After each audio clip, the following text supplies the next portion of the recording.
Hello friends, my name is Kajal और आप सभी का स्वागत है मेरे चैनल पर। और आज के इस वीडियो में हम डिस्कस करने वाले हैं UP DElEd first semester subject Hindi.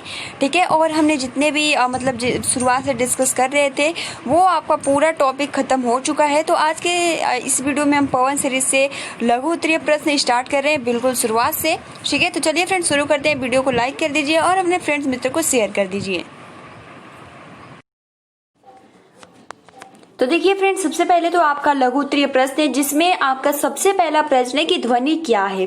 तो फ्रेंड्स, ध्वनि क्या है इसके बारे में बहुत ही आप आसानी के साथ लिख सकते हो कि आवाज या आवाज करना। ठीक है, ध्वनि का सिंपल अर्थ जो होता है आवाज या आवाज करना। ठीक है, यानी व्यक्ति जब बोलता है तो उसके मुख विवर से वायु निकलती है जो वागेंद्रिय के माध्यम से कुछ वाणी यानी आवाज प्रकट करती है, उसी को ध्वनि कहा जाता है। अब देखिए, डॉक्टर श्याम सुंदर दास ने इसे अधिक स्पष्ट करते हुए लिखा है कि ध्वनि शब्द से भाषा विज्ञान में मानव मुख से निश्चित ध्वनियों को ग्रहण किया जाता है और अन्य अव्यक्त अस्पष्ट ध्वनियों को नहीं। इस ध्वनि में वर्ड, शब्द और भाषा सभी का अंतर्भाव हो जाता है। तो आप इतना लिख सकते हो कि ध्वनि क्या है, यानी आवाज या आवाज करना। व्यक्ति जब बोलता है तो उसके मुख विवर से वायु निकलती है जो वागेंद्रिय के माध्यम से कुछ वाणी को प्रकट करती है और उसे ही ध्वनि कहा जाता है। ठीक है, अब देखिए अगला जो स्टेटमेंट है वो प्रोफेसर जोन्स के अनुसार है, तो केवल आपको इसमें एक ही याद करना है। अब देखिए अगला आपका प्रश्न है कि ध्वनि विज्ञान को समझाइए। ध्वनि विज्ञान क्या है? तो ध्वनि विज्ञान मानवीय वाग यंत्र से विस्तृत भाषाई ध्वनियों का विश्लेषण तथा वर्णन करता है। ध्वनि की अपनी एक प्रक्रिया है और भाषाई ध्वनि वक्ता के वांग्य यंत्र से उत्पादित होकर श्रोता के कर्ण इंद्रिय का विषय यानी कान का विषय बनती है। और ध्वनि के लिए तीन बातें अपेक्षित रहती है: उत्पादन, सम्मोहन और ग्रहण। ध्वनि के उत्पादन के साथ उसका सम्मोहन तथा ग्रहण भी अपेक्षित है। और भाषा विज्ञान में मानवों के मुख से निःसृत ध्वनि का ही अध्ययन किया जाता है। ठीक है, तो ये तो नहीं पूछेगा ध्वनि विज्ञान को समझिए, बट कभी पूछ दे तो आप इसको लिख सकते हो। अब देखिए अगला आपका प्रश्न है कि हिंदी भाषा की प्रचलित ध्वनियां कौन कौन सी है? तो भाषा की सबसे छोटी इकाई क्या है? वो ध्वनि है। सबसे महत्वपूर्ण है प्रश्न ऐसा पूछा जा सकता है कि भाषा की सबसे छोटी इकाई क्या है? तो भाषा की सबसे छोटी इकाई ध्वनि है, वर्ड है। अब देखिए इस ध्वनि को ही वर्ड कहते हैं। और वर्डों का क्रमबद्ध समूह वर्णमाला किसे कहते हैं? तो वर्डों का क्रमबद्ध समूह को ही वर्णमाला कहते हैं। आप देख सकते हो एक ही प्रश्न से बहुत सारे प्रश्न आप सभी के बन गए। और हिंदी वर्णमाला में अग्रवत 52, ठीक है, यानी हिंदी वर्णमाला में अग्रवत 52 वर्ड है जिनमें स्वर 11 है और अयोग 2 है, व्यंजन 33 है और संयुक्त व्यंजन 4 है और द्विगुण व्यंजन आपके 2 है। तो हिंदी भाषा की प्रचलित ध्वनियां कौन कौन सी है? तो सबसे पहले तो 52 है, उसमें स्वर 11 है, अयोग 2 है, व्यंजन 33 है, संयुक्त व्यंजन 4 है और द्विगुण व्यंजन आपके 2 है। चलिए हम देख लेते हैं कि वो कौन कौन से स्वर क्या है, व्यंजन कौन कौन से हैं। ठीक है फ्रेंड्स, जैसे कि आप यहाँ देख सकते हो आपके सामने सो रहा है आपका स्वर अ, आ, ई, उ, री, ये सभी आ जाता है। अयोग आपका अंग अह आ जाता है। व्यंजन में आपका क, ख, ग, घ, न्य यानी क वर्ग, च वर्ग, ट वर्ग, त वर्ग, प वर्ग आपका अंतस्थ व्यंजन। ठीक है, उष्म व्यंजन और आपका संयुक्त व्यंजन इस जैसे छ, त्र, ज्ञ। और उसके बाद द्विगुण व्यंजन, इसे हम उत्क्षिप्त व्यंजन भी कहते हैं। ठीक है, यानी ड और ढ को। तो फ्रेंड आप इसका स्क्रीनशॉट ले सकते हो और बहुत ही महत्वपूर्ण है। यानी कुछ ध्वनियां विदेशी भाषाओं से ली गई है, इन्हें आगत ध्वनियां कहते हैं। जैसे कि आपने देखा भी होगा, जैसे आपका ज होता है, ठीक है, तो यहाँ बिंदी होता है, फ होता है तो ये बिंदी होता है। तो इसे अरबी तथा अंग्रेजी भाषा से ग्रहण किए गए हैं और इन्हें क्रमशः नुक्ता तथा अर्धचंद्र ध्वनियां कहते हैं। और देखिए फ्रेंड्स, आपका एग्जाम में प्रश्न ऐसा आ सकता है कि पंचम वर्ड किसे कहते हैं? तो जो आपका इस तरीके से ये जो आपका है, ये जितने भी है आपके पंचम वर्ड है। ठीक है, न्य, य, ड़, न्य, म। जो नाक से उच्चारित होता है उसे हम आपको नासिका वर्ड कहते हैं। ठीक है, तो ये आपके पंचम वर्ड होते हैं। अब देखिए स्वर की परिभाषा क्या होती है? तो स्वतंत्र रूप से बोले जाने वाले वर्ड को स्वर कहते हैं। स्वर के उच्चारण में हवा बिना किसी बाधा के मुख से बाहर निकलती है। ठीक है, और इसकी जो संख्या है वो 11 है। देखिए फिर से आपका यही प्रश्न है कि स्वर किसे कहते हैं। तो देखिए फ्रेंड्स, अगर आपका एग्जाम में लघु उत्तरी में आता है तो आप इतना लिखेंगे कि वे अक्षर जिनके उच्चारण में ध्वनि फेफड़े से निकलकर कंठ से मुख के उच्चारण स्थानों को स्पर्श किए बिना मुख द्वार से बाहर निकल जाती है, ठीक है, और स्वर कहलाते हैं। यानी स्वरों को उच्चारण किसी अन्य अक्षर की सहायता के बिना स्वतंत्र रूप से होता है। और हिंदी भाषा में कुल 11 स्वर है। अ, आ, ई, उ, री, ऐ, ओ, औ, ठीक है। तो ये आपके स्वरों की संख्या है 11। अगला आपका प्रश्न है कि व्यंजन कितने प्रकार के होते हैं या फिर स्पर्श व्यंजन से क्या अभिप्राय है, ये अंतस्थ व्यंजन किस प्रकार के भिन्न है, हिंदी भाषा में व्यंजनों वर्णों के उच्चारण स्थानों के नाम बताइए, संयुक्त अक्षर व्यंजन लिखिए, स्पर्श व्यंजन किसे कहते हैं, स्पर्श व्यंजन का उल्लेख कीजिए। तो फ्रेंड्स, व्यंजन से इतने सारे प्रश्न बन सकते हैं जो कि आप सभी को बहुत ही अच्छे से प्रिपेयर होना चाहिए। तो चलिए हम इसके बारे में जानते हैं। तो क्या लिखा है कि जब वायु कंठ व मुख के अवयवों से टकराती हुई बाहर निकलती है, ठीक है, यानी जब प्राण वायु कंठ व मुख के अवयवों से टकराती हुई बाहर निकलती है तो जो ध्वनि उत्पन्न होती है उन्हें व्यंजन कहते हैं। जैसे कि क, ख, ग, घ, ठीक है। प्रत्येक व्यंजन का उच्चारण स्वर की सहायता से होता है, क्योंकि जो आपका क मिला है वो क, ठीक है, क हलंत प्लस अ को मिलाकर पूरा क का निर्माण हुआ है, ठीक है। अगर ये आपका अ नहीं होता तो फिर आपका इसी तरीके से होता क, ठीक है, क, ना कि क, केवल और केवल क्या होता है क। तो ये आप सभी को ध्यान देना होगा। अब देखिए अगला हम देख लेते हैं। जैसे कि आप यहाँ देख सकते हो कि हिंदी भाषा में व्यंजनों की संख्या 33 है। व्यंजन 4 प्रकार के होते हैं। पहला तो स्पर्श व्यंजन, सबसे महत्वपूर्ण है, एग्जाम में पूछ लेता है प्रश्न कि स्पर्श व्यंजन किसे कहते हैं। तो स्पर्श व्यंजन यानी इन व्यंजनों के उच्चारण में हवा उच्चारण स्थानों को स्पर्श मात्र करती है। ये 5 वर्णों में यानी क वर्ग, च वर्ग, ट वर्ग और त वर्ग यानी प वर्ग विभाजित होते हैं, ठीक है। यानी सबसे पहले तो आपको डिफिनेशन याद करना होगा कि स्पर्श व्यंजन किसे कहते हैं।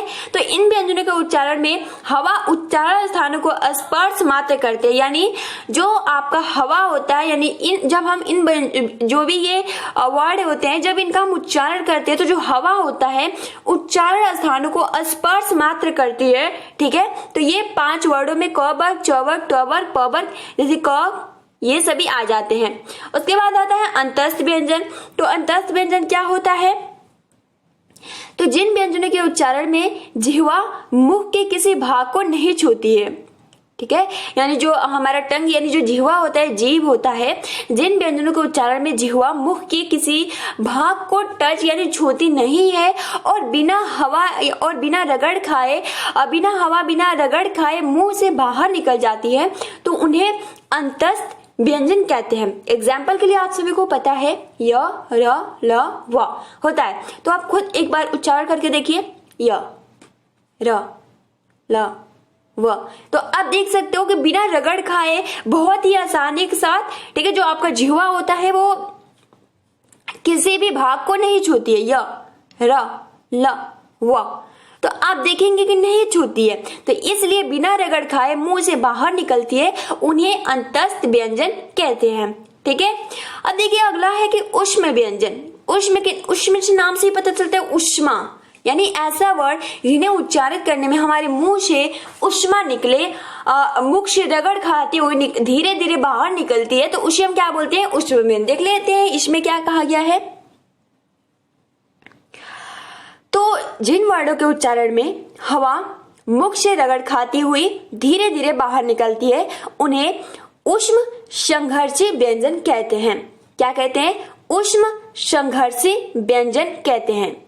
यानी जिन वर्णों के उच्चारण में हवा मुख से रगड़ खाती हुई धीरे धीरे बाहर निकलती है उन्हें उष्म संघर्षी व्यंजन कहते हैं। जैसे कि आपका है स, उसके बाद है आपका स, श और ह। आप खुद ही एक बार उच्चारण करके देखो, श, श, श और ह। तो ये आप देख सकते हो कि उष्म व्यंजन यानी ये रगड़ खा के निकलती है धीरे धीरे, ठीक है। अब उसके बाद है संयुक्त व्यंजन। तो संयुक्त व्यंजन क्या है, तो 2 या 2 से अधिक व्यंजन मिलने पर संयुक्त व्यंजन बनते हैं। जैसे कि आपका क हलंत प्लस श है। तो क हलन प्लस श को मिलाकर आपका पूरा निर्माण होता है छ, जिससे हम अक्षर लिखते हैं, कक्षा लिखते हैं। ठीक है, उसके बाद त हलन प्लस र को मिलाकर त्र का निर्माण हुआ है। तो जैसे कि पुत्र, त्रिशूल। उसके बाद ज हलन प्लस या, तो इसको मिलाकर क्या बनता है ज्ञ, यानी ज्ञान, विज्ञान। ठीक है, संज्ञान। उसके बाद श हलन प्लस र को आप मिला के श्र का निर्माण होता है श्रम, विश्राम। ठीक है, आश्रम। ये सभी क्या हो जाते हैं, आपको श को मिला स प्लस श हलन प्लस र को श्र का निर्माण होता है। तो ये आपसे भी व्यंजन जितने भी प्रश्न पूछे थे आप इसका आसानी के साथ आंसर कर सकते हो। ठीक है, अब हम ये प्रश्न जानने का प्रयास करेंगे कि हिंदी के वर्तनी संबंधी अशुद्धियां बताइए। यानी जब हम बोलते हैं तो उसमें कुछ न कुछ अशुद्धियां पाई ही जाती है। ठीक है, तो इसके बारे में आप किस तरीके से लिख सकते हो, तो हिंदी भाषा की वर्तनी अशुद्धियां एवं उसका निवारण। शुद्ध लेखन का आशय लेखन संबंधी अशुद्धियां न करने से है। इसके लिए 3 बातों पर विचार करना आवश्यक है। क्या, इसके बारे में जानते हैं। अशुद्धियों के प्रकार। वर्तनी संबंधी अशुद्धियां कई प्रकार की हो सकती है। इनमें जो है वो इस प्रकार है, जैसे कि पूर्ण वर्ण संबंधी अशुद्धियां, यानी बहुत से बालक कुछ वर्णों के उच्चारण भेद को भली भांति नहीं समझते हैं। ठीक है, और वे प्रायः एक अक्षर के स्थान पर उसे से मिलता जुलता दूसरा वर्ण लिख देते हैं। यह ठीक नहीं, क्योंकि कभी कभी तो एक वर्ण के परिवर्तित हो जाने से पूरे शब्द का ही अर्थ बदल जाता है। जैसे उदाहरणतः शर। ठीक है, शर और सर। तो इसमें आप देख सकते हो जो स है यानी बड़ा वाला श, इसमें आप जो स बोलते हैं ना, इसमें हम थोड़ा देर तक खींचते हैं। ठीक है, आप ये वाला श और ये वाला स। ठीक है, तो हम इसको क्या कैसे बोलते हैं और इसको कैसे बोलते हैं, तो हम जो सलजम वाले स को बोलते हैं हम किस तरीके से बोलते हैं, श, और इसको हम केवल बोलते हैं स। मतलब इसमें हम जोर नहीं लगाते हैं, ज्यादा खींचते नहीं है, मतलब बहुत जल्दी बोल देते हैं स। ठीक है, स।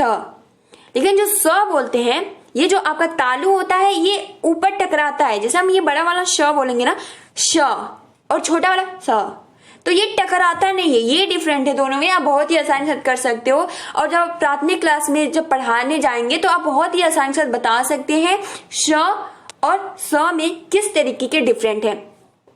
आप खुद एक बार उच्चारण करेंगे, जैसे कि स। ठीक है, स, तो जो आपका तालु है नहीं टकराता है ऊपर, और लेकिन हम जब छोटा वाला स बोलेंगे स, तो जब ये बोलेंगे तो जो हमारा जीभ है, टंग है, ये नहीं करता है, जैसे स, तो ये नहीं होता है। तो ये डिफरेंट है। तो जैसे कि अगर आप देखो तो सर और सर, तो दोनों का अर्थ एक दूसरे से सर्वथा भिन्न है। ठीक है, और पूरे वर्ड को कुछ से कुछ लिखकर बालक को जो अशुद्धियां करते हैं उन्हें भी कई रूपों में देखा जा सकता है। जैसे कि मान लीजिए आपके सामने शो हो रहा है ब और व। बहुत सारे मैक्सिमम आपने देखा भी होगा ब और व। कभी कभी हम लोग लिखते हैं, जैसे कि मान लीजिए एग्जाम्पल के लिए हम कुछ वाक्य लिखते हैं, जैसे कि जैसे एग्जाम्पल के लिए लिख लेते हैं आप ना बैठना। ठीक है, बैठना। तो बहुत सारे कुछ ऐसे भी लोग होते हैं जिसके वजह पे जल्दी जल्दी क्या लिख देते हैं, बैठना, जो कि गलत है। व और व, आपका ब है और व। उसके बाद छ और आपका छ की अशुद्धियां। उसके बाद आपका ड और ड की अशुद्धियां। उसके बाद ढ और नीचे बिंदी लगती है ढ की अशुद्धियां। तो ये बहुत सारे डिफरेंट इसमें अशुद्धियां बहुत ही गलती होने के चांसेस होते हैं, तो इस पे ध्यान देना बहुत ही जरूरी है। उसके बाद आप यहाँ देख सकते हो ड और ढ, जिसे हम उच्छिष्ट व्यंजन कहते हैं। आपका ड हो गया और ये वाला ड हो गया, आपका ये स हो गया और ये श हो गया।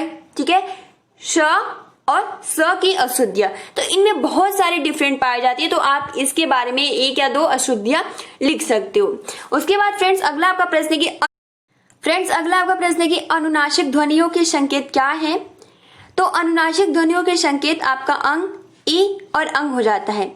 यानी अंग को अनुनासिक ध्वनि इसलिए कहा जाता है क्योंकि इसकी उत्पत्ति नासिका से होती है। ठीक है, अनुनासिक वह नासिक ध्वनि है जिसका संकेत यहाँ पे आप देख सकते हो, ये इसका संकेत होता है इस तरीके से।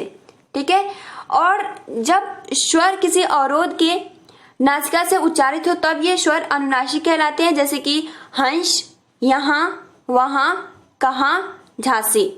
कभी कभी कुछ ध्वनियों में स्वतः अनुनासिकता आ जाती है। ऐसे बोलने के लिए सुविधा के कारण होता है। उदाहरणतः शब्द से सांप निष्पन्न हुआ है। अनुनासिकता तो सकारण होती है, वहां अनुशाकिता का आना स्वाभाविक लगता है। तो फ्रेंड, जैसे कि आप यहाँ देख सकते हो, चंद्र को हम देख सकते हैं चांद, उष्ट, ऊट, कूप, कुआं, अश्रु का आशु, सत्य का साच। तो इस तरीके से आपके अनुनासिक शब्द बन जाते हैं। उसके बाद देखिए अगला आपका प्रश्न है कि स्वर मुख्यतः कितने प्रकार के होते हैं। तो स्वर मुख्यतः 3 प्रकार के होते हैं, ह्रस्व स्वर, दीर्घ स्वर, प्लुप्त स्वर। आप सभी को पता भी होगा, जिन स्वरों के उच्चारण में कम समय लगता है उन्हें ह्रस्व स्वर कहते हैं, और दीर्घ स्वर जिन स्वरों के उच्चारण करते समय ह्रस्व स्वर की अपेक्षा अधिक समय लगता है उन्हें दीर्घ स्वर, आ, ई, उ, ऐ, औ, औ आदि दीर्घ स्वर, प्लुप्त स्वर। यानी प्लुप्त स्वरों के उच्चारण में ह्रस्व और दीर्घ स्वरों से 3 गुना अधिक समय लगता है। किसी को पुकारने से अथवा नाटक के संवादों में इनका प्रयोग किया जाता है, जैसे ओम, राम आदि।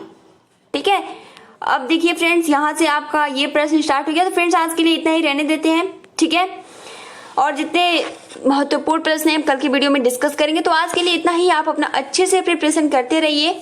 ठीक है, थैंक्स फॉर वॉचिंग। वीडियो को लाइक कर दीजिए और अपने फ्रेंड्स मित्रों को शेयर कर दीजिए। Thanks for watching, take care and best of luck.